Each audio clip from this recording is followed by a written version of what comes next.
But let me get to what this hearing is supposed to be about. Melania, the First Lady. When former First Lady Melania Trump made a loaded remark during a live national broadcast, she likely didn't anticipate the storm it would unleash. What began as a seemingly ordinary panel discussion quickly spiraled into a national controversy and a $100 million lawsuit filed by Congresswoman Jasmine Crockett. Unlike many who might have fired back with a social media post or a public statement, Jasmine chose a different path. She headed straight for the federal courthouse. The moment unfolded in Dallas, Texas, during a widely publicized education summit organized by the White House. The panel was billed as a serious policy discussion focused on federal funding for public schools. It brought together an audience filled with educators, journalists, community leaders, and lawmakers from across the country. Among the 5 women invited to speak was Representative Jasmine Crockett, known for her unapologetic advocacy for equitable education, especially in rural and underfunded districts. The event's atmosphere was formal yet optimistic. The stage was adorned with American flags, polished podiums, and the usual political decorum. Jasmine had just wrapped up a strong statement on teacher retention challenges in low-income communities, earning nods of agreement from several attendees. Then Melania Trump stepped to the microphone. She began with a calm tone, offering support for a literacy initiative, but within moments, her demeanor subtly shifted. With a quick glance that didn't go unnoticed, she said, "It's always fascinating hearing from those who seem to favor luxury hotels and designer accessories over actual classroom investments." The room froze. She hadn't mentioned Jasmine's name, but everyone understood who the comment was aimed at. The audience fell into a chilling silence.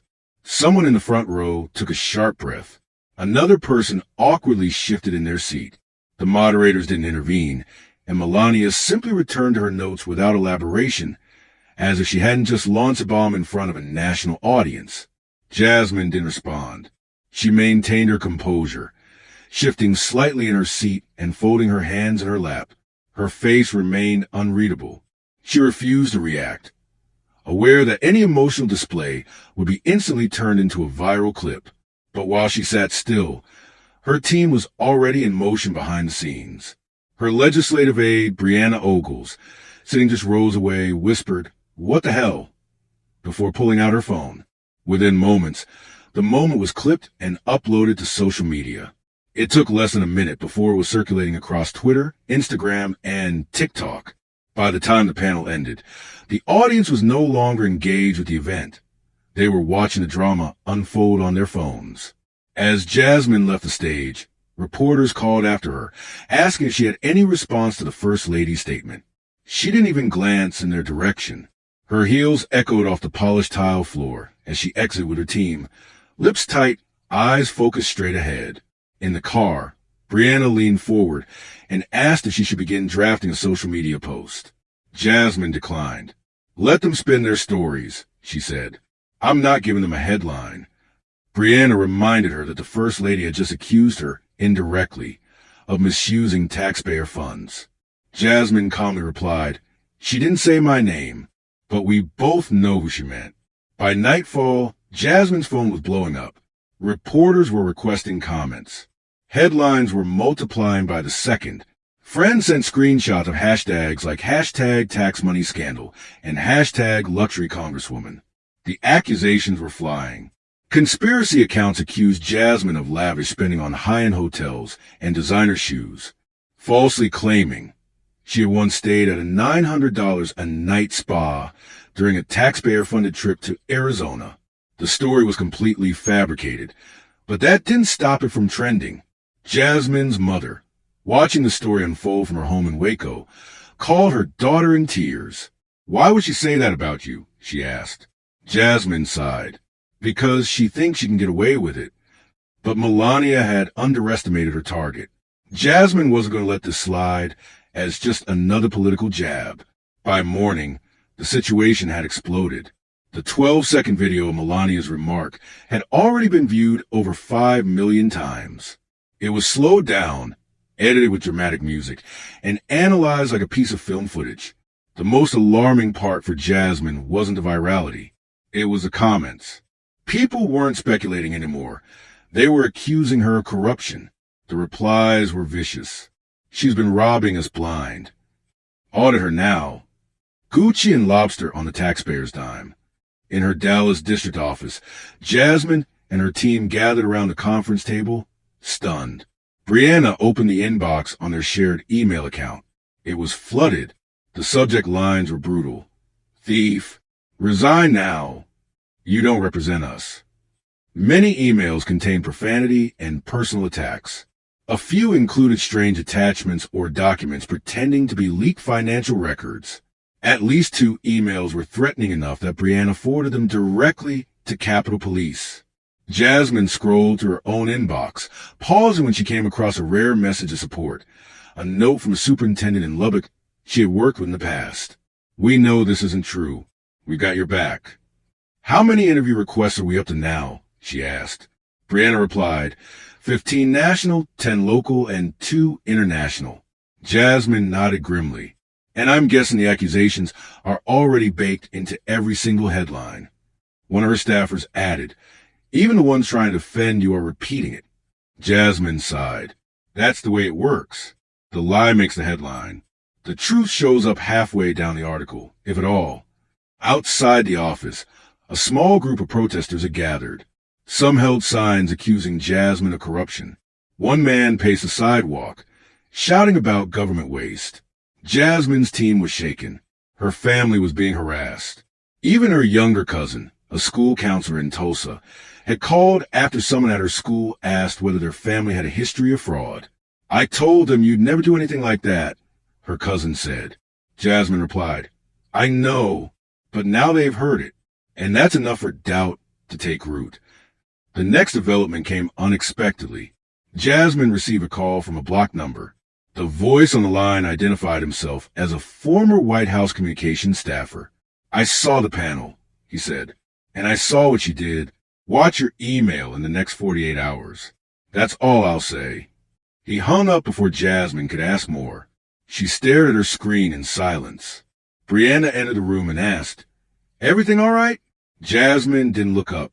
No, she said quietly, but I think we're about to find out just how far this goes. The next move wasn't going to be a tweet or a press conference. Jasmine was preparing for something far more serious, and it would begin behind closed doors with her legal team. In the days following the explosive education panel, Jasmine Crockett didn't rush to the press. She didn't post reaction videos or issue tweets demanding apologies. Instead, she quietly assembled a tight team behind closed doors. No media, no distractions, just a focused war room of trusted advisors. What had happened on that Dallas stage was not just a smear. It was, in her mind, a calculated assault on her integrity. And she wasn't going to let it go unanswered. Her private office in Dallas became a legal strategy bunker. Jasmine's closest aides gathered around a long table, dark circles under their eyes and tension hanging in the air. No one was yelling. No one was panicking. The atmosphere was intense, not chaotic. Jasmine sat at the head, calm but razor, focused. Her legal counsel, Raymond Knox, a no-nonsense, seasoned advisor, sat beside her. In front of them, a computer screen froze on a still image of Melania Trump on the panel. Lips curled into a subtle smirk, eyes steady, a perfect frame of what now felt like a premeditated shot. Play again, Jasmine said, voice low but firm. Brianna hit the space bar, and the video played for the 50th time. Everyone in the room had memorized it by now. The phrasing, the pause, the delivery. Jasmine stared at it without blinking. If we let that go unanswered, she said finally, then we're giving permission for people in power to say whatever they want about people like us, whether it's true or not. Raymond nodded slowly. He reached for a manila folder and slid it across the table. Inside were screenshots, emails, timestamps, and internal communications from within the White House. The most damning email had been sent 3 days before the panel. A junior staffer had warned Melania's team not to single out Crockett, noting her impeccable ethics record. But the response was chilling in its arrogance. She'll handle it. Our base will eat it up. Jasmine's eyes narrowed. Where did these come from? She asked. Raymond shrugged. Anonymous tip, secure drop, might be the same person who called you. For now, the sender was unknown, but the authenticity of the material was being verified. Names, phrasing, timing all checked out.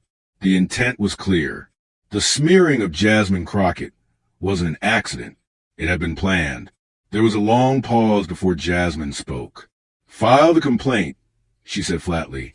No one argued. No one hesitated. Raymond leaned back and nodded. "We'll draft a federal. Claims of defamation, reputational harm, willful intent. This isn't about stirring up noise. This is about setting a precedent." Across the table, Brianna added, "You know what this means, right?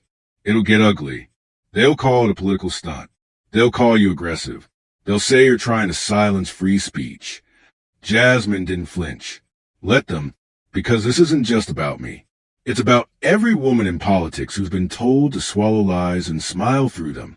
This time, we don't." Her phone buzzed again. A text from her father. It was short, but it hit deep. "Proud of you. Don't back down." With that, the team launched into preparation mode. Raymond outlined next steps. "We go quiet now. No posts. No leaks from our side. We let the lawsuit speak." Jasmine agreed. They weren't going to try the case in the media. They were going to try it in court.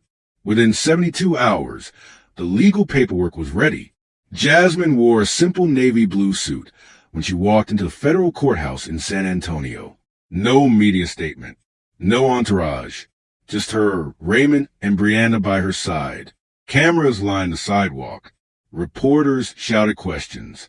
Jasmine kept her eyes forward, stepped through the glass doors, and disappeared inside.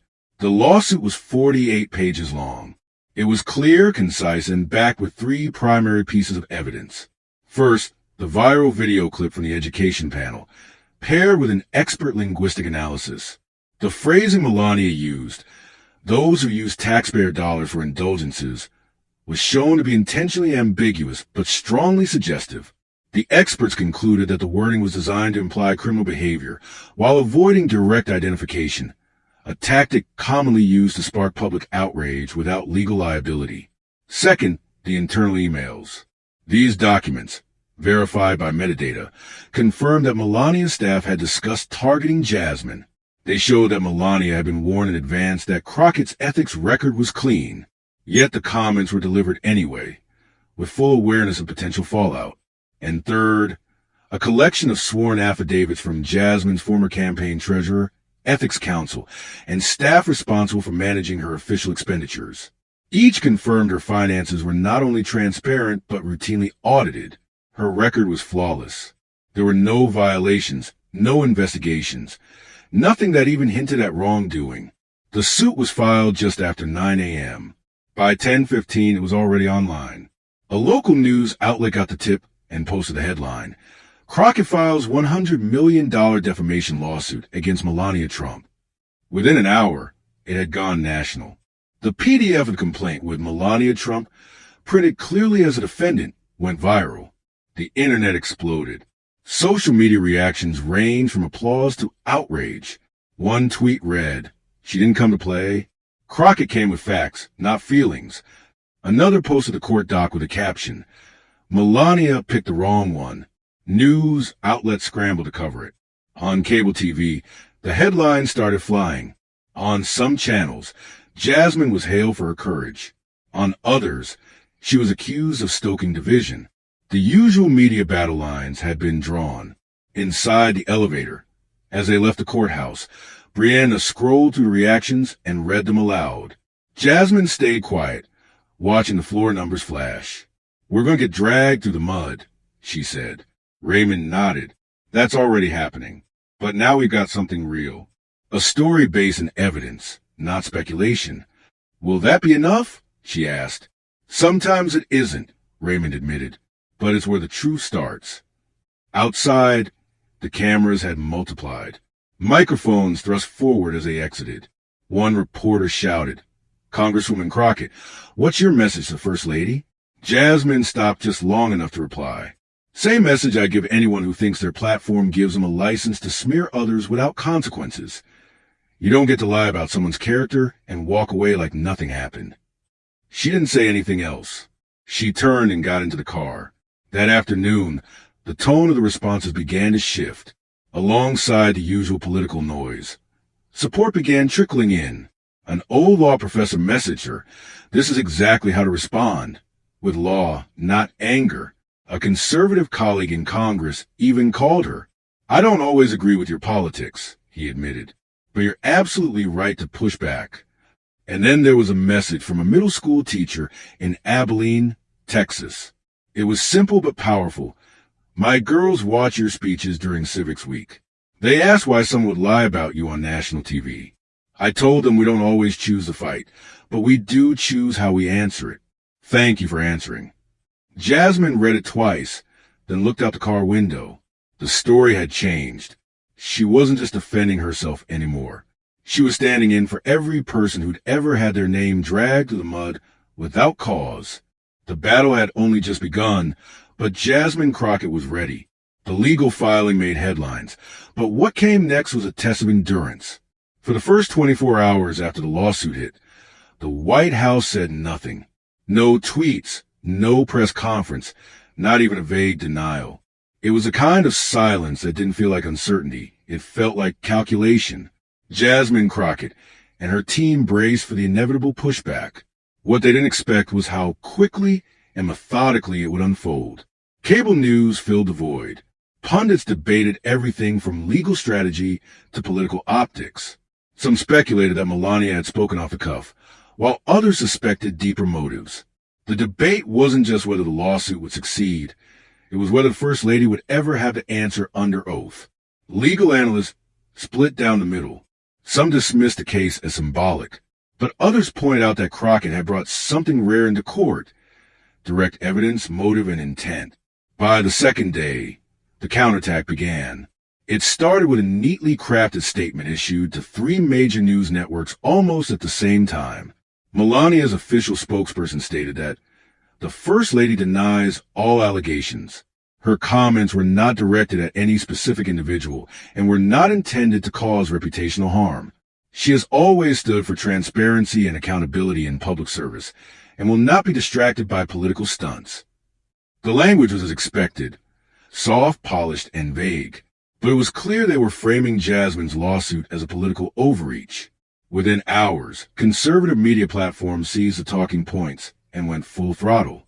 Headlines declared, "Melania under fire for speaking the truth," and "Crockett uses courts to silence opponents."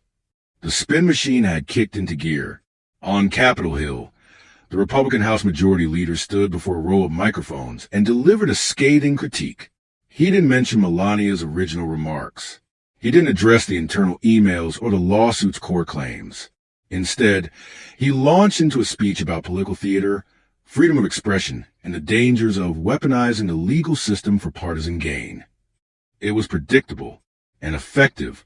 Back in Jasmine's Dallas office, her team monitored every minute of it. Brianna stared at her screen as the headlines rolled in.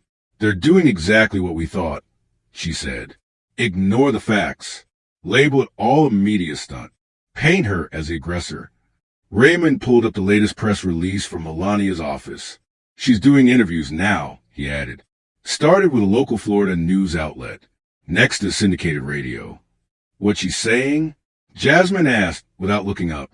"That her words were taken out of context. That she was speaking about government waste in general. And that she's too dignified to be baited into negativity." Jasmine scoffed. She threw the punch, and now she wanted to pretend her hands are clean. What frustrated her more than the deflections were the headlines cropping up in supposedly neutral outlets.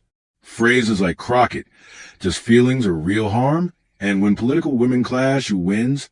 dominated the discussion. The media had turned the issue into a spectacle, framing the lawsuit as a feud between 2 powerful women instead of what it really was, a legal battle about truth and accountability. Still, Jasmine reminded herself that this fight was never going to be easy. Melania Trump had a polished public persona, graceful, composed, measured. She didn't rant. She didn't yell. She could deliver a cutting remark and then hide behind silence or smile. That made her harder to challenge in the court of public opinion. Jasmine knew the risk. If she appeared too emotional, too combative, she'd be labeled angry. If she stayed silent, she'd be called weak. It was a double bind she'd face her entire career. Late one evening, Jasmine sat with Raymond in her office, going over legal updates. The buzz of media coverage hadn't died down, but her team was holding the line. "Do you think they'll try to settle?" she asked. "Not a chance," Raymond said. "Not while this is in the spotlight. If they settle now, it signals guilt." "Then good," Jasmine replied, "because I got time and the truth to show people what this really is." But the pressure continued to mount. A conservative think tank released a so-called analysis of Jasmine's voting and campaign finance records.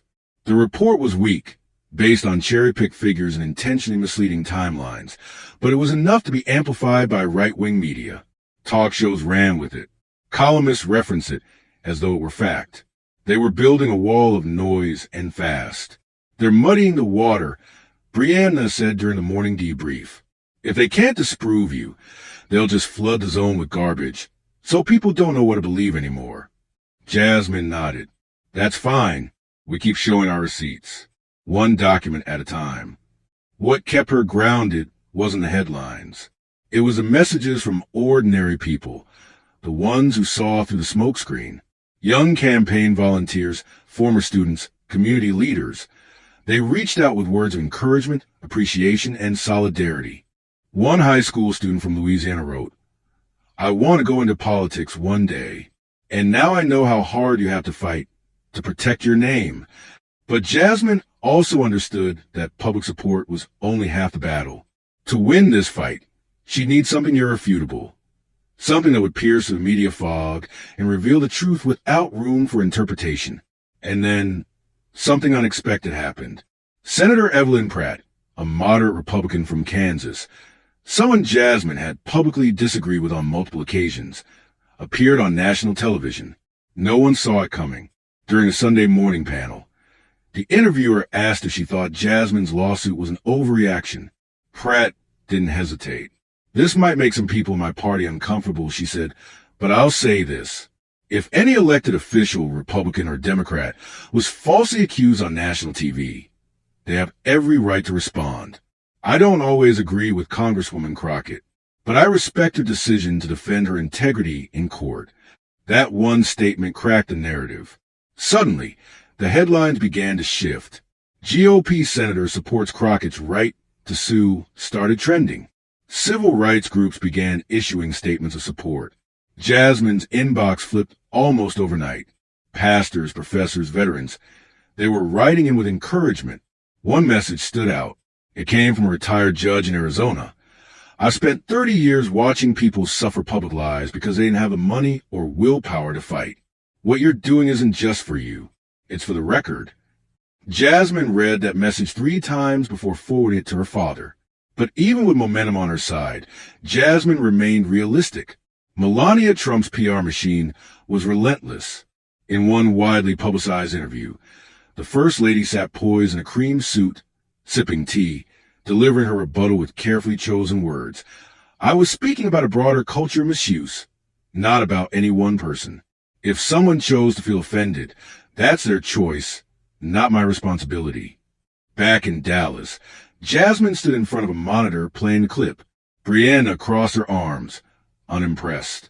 "She's good," she muttered. "She's got that whole, I'm above the drama, toned down cold." "Yeah," Jasmine replied quietly. "But here's the thing. Tone doesn't hold up in court. Facts do." Jasmine knew that facts were her shield, but she also knew she needed one last piece. Proof that Melania hadn't simply spoken carelessly, but had made a calculated choice to wound her. That missing link could shift the case from strong to undeniable. Then, early one Wednesday morning, it arrived. Raymond's phone buzzed with secure folder notification. No name, no message, just one file. Inside was a detailed transcript, time-stamped, dated, and damning. The heading read, "Internal Prep Meeting, First Lady Panel, March 1st, 2025, 9:45 a.m., Eisenhower Executive Office Building." Raymond read the first few pages in silence, then picked up the phone. "You need to see this. Right now." Jasmine was midway through a community visit at a San Antonio charter school when Raymond's message came through. She had been talking to a group of 8th grade girls about the importance of civic engagement and public service. Her tone warm but firm. Then her phone buzzed again. Raymond, twice. She excused herself quietly through the side hallway, already sensing the urgency. When she arrived at a borrowed meeting room nearby, Raymond and Brianna were waiting with the lights dimmed and a stack of printed documents on the table. Raymond wasted no time. He slid the top sheet across the table and said, "This is it." Jasmine stared at the header.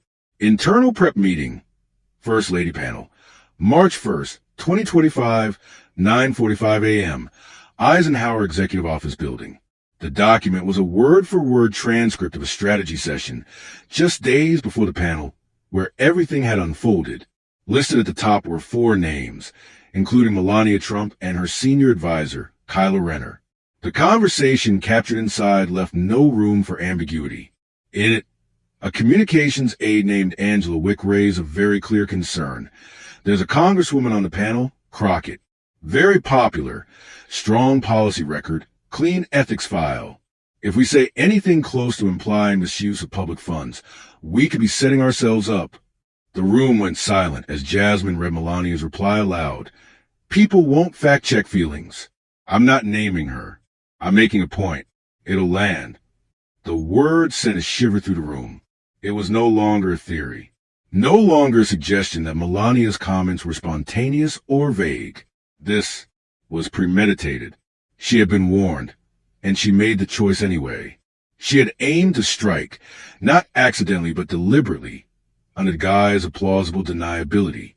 Brianna leaned over the document again, repeating the line almost herself.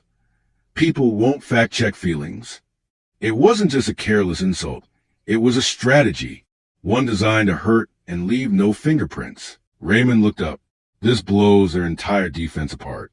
This proves intent. It makes a claim that she wasn't speaking about Jasmine directly fall completely flat. Brianna nodded, and it shows they knew her record was clean. That matters. Jasmine sat back in her chair, eyes still locked on the transcript. We'll need to verify it, line by line. Make sure the metadata is clean. Raymond had already begun. I got a third-party forensic team on standby. We'll run a full verification before we even consider discovery. Brianna added, they'll deny it. They'll call it fake, doctored, doesn't matter. It's solid, and it changes everything. But Jasmine didn't want to leak it first. She didn't want the public to hear this quote in isolation, twisted by another round of media spin. She wanted to handle it cleanly, with process. Her legal team agreed to hold the document close while verification ran its course. Still, not everyone in the chain of custody shared that caution. That same evening, without warning, a digital news outlet known for investigative leaks, Record Report, published a full transcript along with an annotated timeline of events. The article hit social media like lightning. The quote, "People won't fact-check feelings," was instantly extracted and repeated. Anchors read it aloud. Commentators dissected it on live panels. One major network called it a moment of rare political clarity. Another referred to it as the new, let them eat cake. Melania's previous statements now appear hollow in contrast. Her denials, her silence, even her calm radio interviews, all began to unravel under the weight of this new revelation. In her Dallas kitchen that night, Jasmine sat at the table alone, laptop open, watching the story unfold. The leak had gone viral in less than an hour. Her father called again. This time, his voice was steadier, more thoughtful. "I was wrong to tell you to let this go," he said softly. "I thought it was pride. I thought it was just politics. But this is about truth. You were right to fight." Jasmine didn't say much at first, just listened, then finally replied, "You didn't know what they were planning. None of us did." Her father exhaled. "Yeah, but you did know what it meant.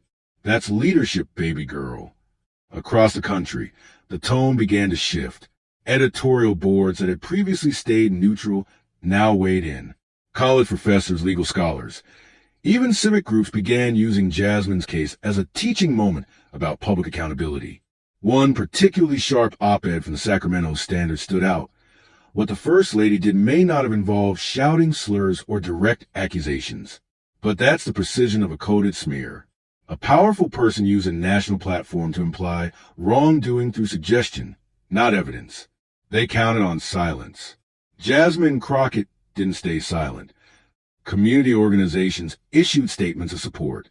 A few editorial boards changed course entirely, now defending Jasmine's right to protect her name in court. The quote, "People won't fact-check feelings," became a national conversation about misinformation and weaponized innuendo. Still, even with momentum swinging in her direction, Jasmine wasn't taking anything for granted. The hardest part was still ahead. Trial. She had to prepare not just to speak, but to prove that harm had occurred and that it mattered enough to bring to court. She had avoided the cameras and the interviews for nearly 2 weeks. No press releases, no tweets, no sound bites. But now, standing behind a worn wooden podium inside a crowded union hall in San Antonio, she was ready to break her silence. There were no lights, no grand banners, just an American flag, a Texas flag, and rows of folding chairs filled with citizens, activists, teachers, and reporters who had been tipped off about the speech. Her team had asked if she wanted to rehearse. She said no. "I know exactly what I need to say." Jasmine stepped up to the microphone. Her tone was even, her words clear. She didn't name Melania Trump. She didn't revisit the panel or the lawsuit in detail. What she talked about was bigger than that. She spoke about trust, about how fragile it was, about what it meant to work years building a reputation, only to see it threatened in 12 seconds of live television. "We are living in a time where perception outweighs reality," she told the crowd. "And when lies are repeated enough, people begin to doubt the truth. That's dangerous. Not just for me, but for everyone who believes in public service, in honesty, in decency." She spoke about the young girls she'd seen that morning, full of hope, believing that hard work and character were enough to protect them. "What message do we send?" she asked. "If we allow those in power to weaponize half-truths and still sleep soundly while others are left defending their names." The room was quiet as she paused. Cameras clicked, pens scribbled. Then she looked up. "This isn't about revenge," she said. "It's about responsibility. We cannot let influence replace integrity. We cannot let rumors replace records. And I will not stand by and let someone rewrite who I am." The applause started slow and rose into a wave. Reporters leaned forward, some clearly surprised by her directness, others writing as quickly as they could. She stepped away from the podium, said no more, and walked off the stage to her team waiting nearby. In that moment, she wasn't just defending herself in court. She was reclaiming the narrative. Jasmine's speech at the Union Hall didn't just resonate with the crowd inside. It rippled across the nation. Within an hour, it was trending online. News clips, opinion blog, and TikTok edits replayed her closing line. "We cannot let rumors replace records. And I will not stand by and let someone rewrite who I am." That sentence alone struck a nerve. It became a rallying cry for people who have been publicly misjudged, especially women of color, public servants, educators, and activists who had fought to build names without powerful families, inherited networks, or billion-dollar backing. But the reality behind the scenes was less inspiring. Jasmine's team was exhausted. They had been running on caffeine, adrenaline, and determination. The office had become a rotating headquarters. Legal prep, press triage, community outreach, all happening in the same space. Every room had whiteboards scribbled with timelines, talking points, and deposition outlines. Brianna kept an updated wall of media clips, while Raymond rotated between conference calls with federal clerks and outside counsel. The stakes had shifted. What began as damage control was now a fight to set legal precedent. Could someone like Jasmine Crockett, a sitting congresswoman, prove that a single, unnamed remark caused measurable harm? As discovery began, the court granted Jasmine's team the right to introduce authenticated digital communications. The leaked transcript, verified by a neutral forensic firm, became the linchpin of their case. It showed Melania's communications team had identified Jasmine as a potential obstacle on the panel, and had consciously decided to craft language that would imply corruption without naming her. "People won't fact-check feelings," Melania had said. And now, that one sentence stood at the center of the legal battlefield. Melania's legal team, unsurprisingly, moved to dismiss the case. They argued that public speech about government waste was protected commentary. They claimed that Melania had neither identified nor directly harmed Jasmine, but the court denied the motion. The judge ruled that the lawsuit raised serious questions regarding intent, context, and consequence. It would proceed to hearings. For Jasmine, it was a first major win, a signal that this wasn't just noise. It was valid. What followed was grueling. Depositions, media smears, document requests, it all escalated. Jasmine sat for nearly 7 hours of questioning by Melania's attorneys. They probed her financial records, campaign history, hotel receipts from 5 years ago. They asked her to explain a dinner she'd had with a donor in 2021. "I paid for that out of pocket," she said, voice steady. "You'll find the receipt in your Exhibit 4. Raymond sat beside her the entire time, offering only occasional objections. He didn't need to interfere much. Jasmine was surgical, prepared. She knew her own record better than anyone. Outside the courtroom, the political battlefield burned hotter. Melania, still First Lady, began ramping up her public appearances. Carefully chosen interviews, polished statements, and photo ops with children's charities began flooding the media. Her team leaned into the misunderstood matriarch image. When asked about the lawsuit, she offered the same response each time, rehearsed but restrained. "I do not engage in personal attacks. I speak on principles. That is all." Her defenders in Congress called Jasmine's lawsuit a political stunt. "This is about silencing conservatives," one commentator declared, "a weaponization of the legal system to punish free speech." But it wasn't working quite the way they hoped, because while Jasmine stayed quiet, the documents kept speaking. Every claim Melania made, Jasmine's legal team countered with timestamps, emails, testimony. Every denial was met with evidence. Civil rights attorneys, journalists, and ethics professors began weighing in publicly. One Georgetown law scholar wrote, "This isn't about disagreement. It's about accountability.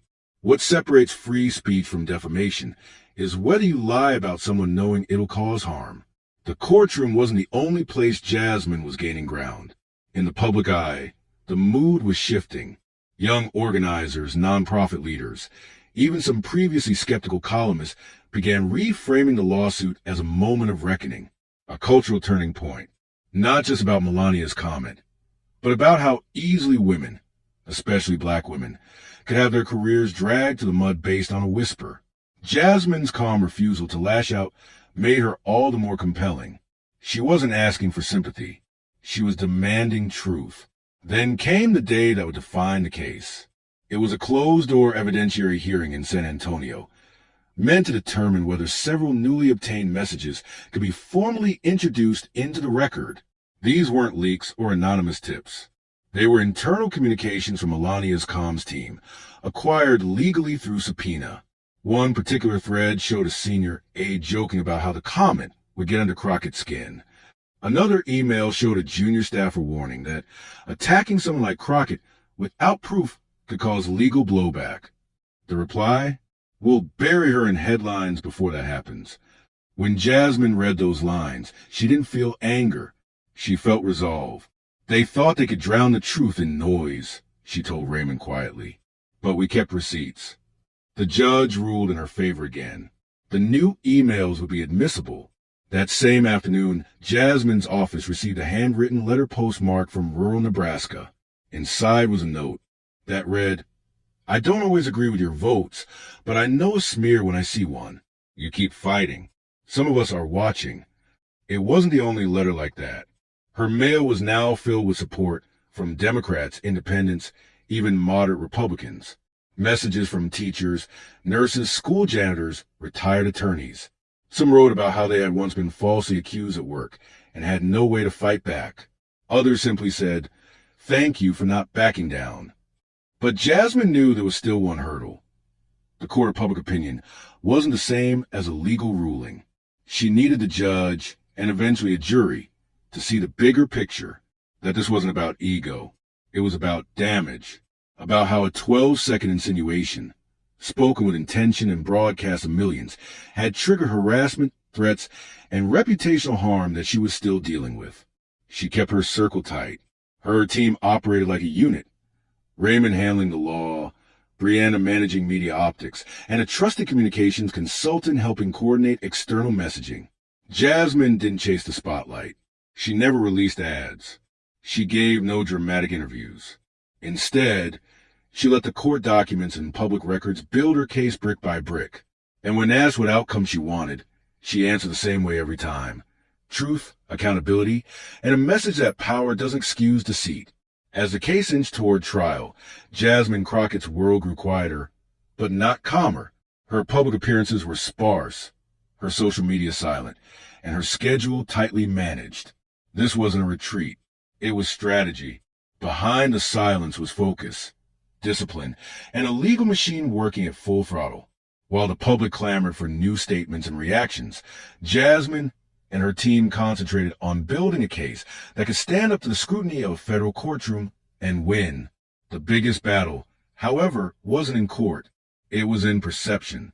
Each week, new narratives were spun by Melania Trump supporters. Right-wing blogs ran stories with headlines like "Crockett's fragile ego can't handle criticism" and "First Amendment under attack in political lawsuit." Talk radio hosts mocked her as a drama queen who couldn't take a joke. On the surface, the smears seemed juvenile, but Jasmine knew what they were doing. They were building noise, so much of it that the truth could barely breathe. Melania, for her part, had perfected the art of silence wrapped in civility. She gave no direct rebuttals, no emotional outbursts. In one widely viewed interview, she calmly stated, "I speak about ideas, not people. If someone finds offense in that, perhaps they're seeing something I did not say." It was deliberate, elegant misdirection, a way to cast doubt without ever engaging the facts. And it worked on some.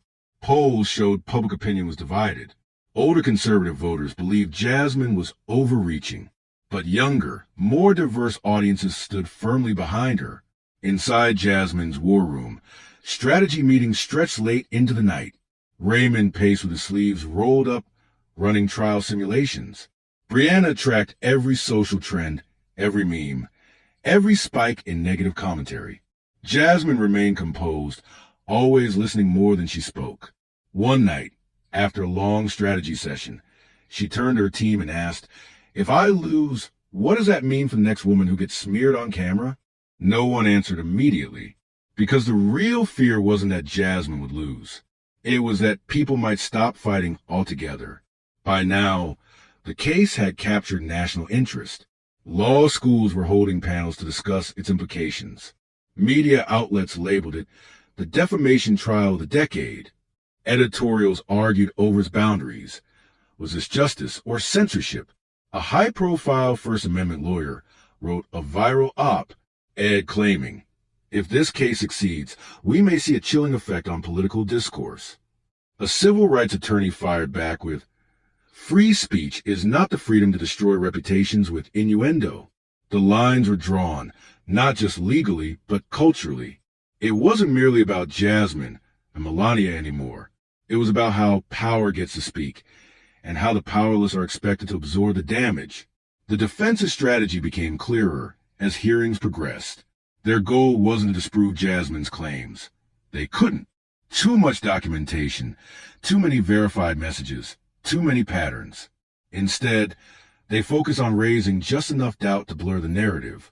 In court, they emphasized Melania's tone, arguing that she had never explicitly said Jasmine's name. They cited public examples of political rhetoric that were far harsher. "It's part of the game," the defense attorney said. "Public figures criticize each other all the time. If that becomes illegal, every politician is in danger." Raymond countered with surgical precision. "This wasn't political critique," he told the court. "This was calculated defamation disguised as commentary." The First Lady was warned in writing. She ignored those warnings and proceeded with intent. That's not a mistake. That's motive. He dropped printed exhibits, emails, memos, timestamps, each line up like puzzle pieces that formed one conclusion. Melania Trump had crossed a line, and Jasmine Crockett had receipts to prove it. Still, The media frenzy refused to slow. A right-wing super PAC released a smear ad days before jury selection, splicing Jasmine's speeches with unrelated footage of government fraud headlines. The implication was unsubtle. Jasmine's team filed an emergency injunction, but the damage was already done. Social media exploded again. Brianna scrolled to the comments in disbelief. "They're saying you bought a beach house with embezzled funds," she muttered. "You've never even taken vacation since joining Congress." Jasmine gave a tired smile. "I once rented a cabin in Oklahoma for 3 days. Apparently that's a crime now." Despite the storm, there were cracks forming in Melania's armor. Public interest groups began calling for her to step down from the panel on government transparency. A few international outlets criticized the U.S. media for focusing on optics over ethics. And, perhaps most telling, a handful of former White House staffers began quietly cooperating with Jasmine's team. Nothing dramatic, just confirmations, context, and verification of internal processes. Each piece strengthened Jasmine's timeline. Then came a critical turning point. A whistleblower, an intern from the Eisenhower building, submitted an anonymous affidavit. In it, she claimed she had personally witnessed a meeting where Melania's team practiced responses for anticipated backlash from Jasmine Crockett. The affidavit was brief but damning. It matched earlier transcripts almost word for word. Even the phrasing, "let the base eat it up," was included. Raymond brought it into evidence immediately. The judge sealed the document pending verification, but allowed Jasmine's team to reference it in court. Public reaction was swift. Cable news analysts called it a game changer. A prominent legal commentator said, "If this intern statement holds, it proves they knew what they were doing and did it anyway." Even Melania's strongest offenders began softening their tone. Her team, however, doubled down. They released a statement blaming media manipulation and claimed Jasmine's team was staging a political circus. But the weight of evidence had shifted. It was no longer Jasmine who looked theatrical. It was a denial. Jury selection began under intense scrutiny. Everyone knew this trial would be dissected from every angle. The judge issued strict media guidelines. No phones, no filming, limited sketch artists. Jasmine sat quietly in the courtroom as potential jurors were questioned. She wasn't trying to sway anyone. She just wanted fairness. As Raymond later said, "We don't need 12 people to love us. We just need them to understand the truth." On the eve of opening arguments, Jasmine spent the evening alone in her apartment. She didn't rehearse a statement. She didn't watch the news. She called her mother, who simply said, "You've already done what most people wouldn't dare. Now go finish it." Jasmine stared out her window at the Dallas skyline and thought about every girl who had ever been told to stay quiet, smile politely, or just let it go. That wasn't the legacy she was building. Tomorrow, the real trial would begin, not just for Jasmine Crockett, but for every person who'd been smeared under the assumption that they wouldn't or couldn't fight back. The federal courtroom in San Antonio was packed as the trial of Crockett versus Trump began. It wasn't just another political case. It had become a cultural event.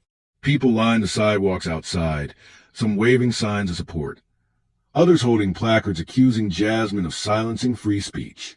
Inside, there were no cameras, no live streams, just court sketches and reporters scribbling notes at breakneck speed. But despite the chaos inside the courtroom, it was still clinical and fiercely focused. Jasmine Crockett entered each day with the same energy, measured, composed, prepared. She wore muted colors and kept her voice steady, her posture upright. There were no grand gestures, no emotional outbursts. She didn't need them. The evidence spoke loudly enough. Raymond Knox opened with a simple but devastating argument. This case is not about a difference of opinion. It's about calculated defamation delivered on national television by one of the most powerful public figures in America in front of millions. And it was not an accident. It was planned, it was warned against, and it was executed anyway. Over the next 2 days, Jasmine's legal team walked the jury through their 3 pillars of proof. First, they replayed the now viral footage of Melania's comment during the education panel. Linguistics experts testified about the deliberate ambiguity, how her words were constructed to suggest misconduct without direct accusation. A rhetorical smear, one expert called it. Next came the internal emails. The jury saw correspondence between Melania's team and White House staffers, warning against targeting Jasmine. The response: let her handle it. Base will eat it up. Hit hard in the courtroom. The timing matched, the names matched, and metadata experts confirmed the files were real and untampered. Finally, they introduced a whistleblower transcript. The intern's affidavit, which had now been independently verified, matched language found in earlier internal documents. It proved not just intent, but forethought. Melania's team had anticipated backlash, discussed Jasmine specifically, and moved forward regardless. That testimony, combined with affidavits from Jasmine's former treasurer and ethics counsel, painted a devastating picture for the defense. Melania's lawyers tried to frame it differently. They leaned heavily on the First Amendment. This is political speech, her lead attorney argued. The First Lady, like any citizen, has a right to speak about waste, about ethics, about accountability. She never said Jasmine's name. And if we start prosecuting implications, we start eroding free discourse. But the jury didn't seem convinced. Throughout cross-examinations, Melania's defense team struggled to explain away the coordinated internal discussions. When asked why they ignored direct warnings about Jasmine's ethics record, the senior aide deflected. We thought it was safe to raise general concerns. That line was repeated so often it became meaningless. Melania herself never took the stand. Her attorney said it was to avoid politicizing the courtroom, but most observers agreed. It was to avoid direct questioning under oath. Jasmine, on the other hand, did testify. For nearly 2 hours, she stood calmly, answering every question without notes or hesitation. When asked why she filed a lawsuit, she didn't talk about revenge. She talked about responsibility. I didn't do this for headlines, she said plainly. I did this because if people can use a national platform to lie, to smear, to destroy someone's name without consequence, then that tells every young woman watching that her truth doesn't matter. There wasn't a sound in the courtroom. After closing arguments, the jury was given their instructions and sent to deliberate. The city waited. News anchors speculated on outcomes. Hashtags exploded on social media. Protesters and supporters stood outside the courthouse for hours. Jasmine didn't watch the coverage. She sat in a quiet office across the street with Brianna and Raymond, waiting. The jury returned in less than 6 hours. Inside the courtroom, everyone stood as the foreperson read the verdict. In the matter of Crockett versus Trump, on the charge of defamation with reckless disregard for truth, we find in favor of the plaintiff, Congresswoman Jasmine Crockett. A moment of silence swept the room. Then the foreperson continued. We further award damages in the amount of $65 million in reputational harm and $35 million in punitive damages. A total of $100 million. Jasmine exhaled, closed her eyes, and nodded once. Outside the courthouse, the response was instant. Supporters cheered. News alerts flashed across every major network. Within minutes, the phrase "truth costs something" trended online, and Melania Trump's silence, which had once felt powerful, now read like guilt. But Jasmine didn't gloat. She didn't run to cameras or issue celebratory posts. She stood outside the courthouse and gave a single statement. This verdict isn't just about me. It's about every person who's been slandered and told to stay quiet. Today, we showed that even the most powerful voice can be held accountable by the truth. Then she turned and walked away, as reporters called her name and cameras flashed. In the weeks that followed, the ripple effects of the case spread far and wide. Civil rights groups hailed the verdict as a precedent-setting win for victims of high-profile defamation. Media outlets reevaluated how they covered public commentary. Political figures, even those who opposed Jasmine's politics, began treading more carefully when speaking publicly about others. Melania Trump's team filed an appeal, but few legal analysts believed it would succeed. The evidence had been too overwhelming, the strategy too exposed. Behind closed doors, White House staffers reportedly reshuffled. The education initiative Melania had once fronted was quietly paused. Meanwhile, Jasmine returned to work. She stepped back into Congress without fanfare. She didn't talk about the case unless asked directly. But something had shifted. She'd become more than a representative. She'd become a symbol for integrity, for accountability, for the power of standing your ground. Letters poured in by the thousands. A school principal from Newark wrote, "Our girls watched your trial like it was a championship. You gave them a new kind of role model." A retired prosecutor in Colorado wrote, "You reminded us that silence is not strength, it's surrender. Thank you for refusing to surrender." In Dallas, her staff decorated the office with a framed quote from her closing testimony. "We don't always get to pick the fight, but we do get to choose how we answer." And for Jasmine Crockett, the answer had been clear from the start.